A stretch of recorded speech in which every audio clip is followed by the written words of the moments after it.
Ils n'ont pas été invités à Cannes et pourtant les Bordelais de Héliotrope Film ne déméritent pas.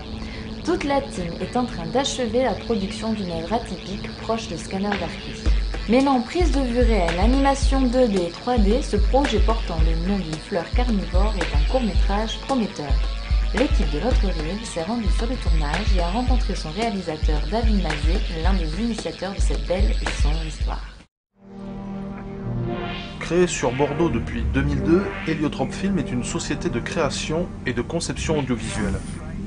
David Mazet, son directeur technique, nous a accueillis pour aborder la production de Nepenthes, un court-métrage ambitieux.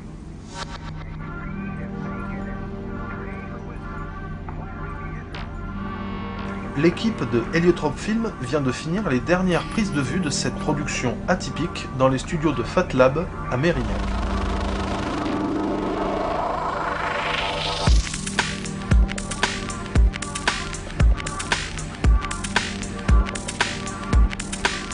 Alors que le cinéma d'animation est en pleine mutation, le projet Nepenthes se rapproche de Sin City ou de Scanner Darkly, autre film extrêmement attendu.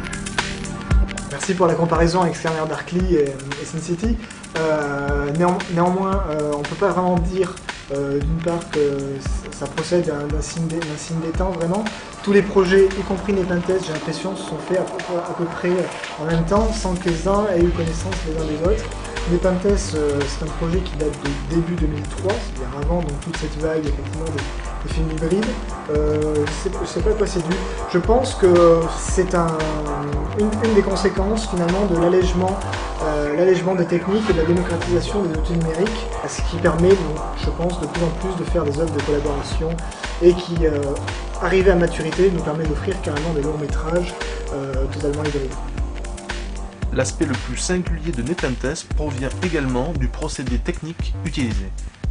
C'est un film d'animation en 2D, à la base, qui intègre à la place des personnages animés, donc image par image par des animateurs, dessinés image par image, intègre en fait des acteurs qui ont été filmés sur des fonds bleus ou verts, qui sont ensuite réincrustés dans l'image.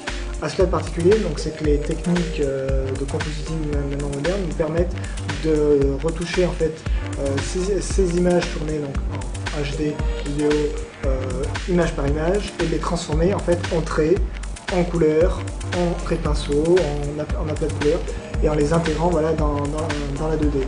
Nepenthes est une histoire torturée et le réalisateur entretient volontairement un voile mystérieux autour du récit. Mais je pense que l'histoire va être, si nous la menons au bout, excessivement complexe, comme rarement dans la narratologie européenne, occidentale. Je pense qu'on peut trouver une complexité comme ça vraisemblablement dans les films, soit dans les films asiatiques, soit dans les films indépendants américains, que peuvent être David Lynch, voire des expérimentaux purs et durs. L'histoire en elle-même, finalement, va être très simple et très complexe à la fois. Elle va être très simple de par, finalement, sa résolution qui tient sur une conception, disons, on peut dire philosophique, mais disons sur une conception narrative, une révélation narrative, va être très complexe de par l'univers que nous avons créé autour, c'est-à-dire le nombre de personnages, toute la ville en soi, toute la diégèse que nous avons conçue autour. Pour vous faire une idée, voici le teaser.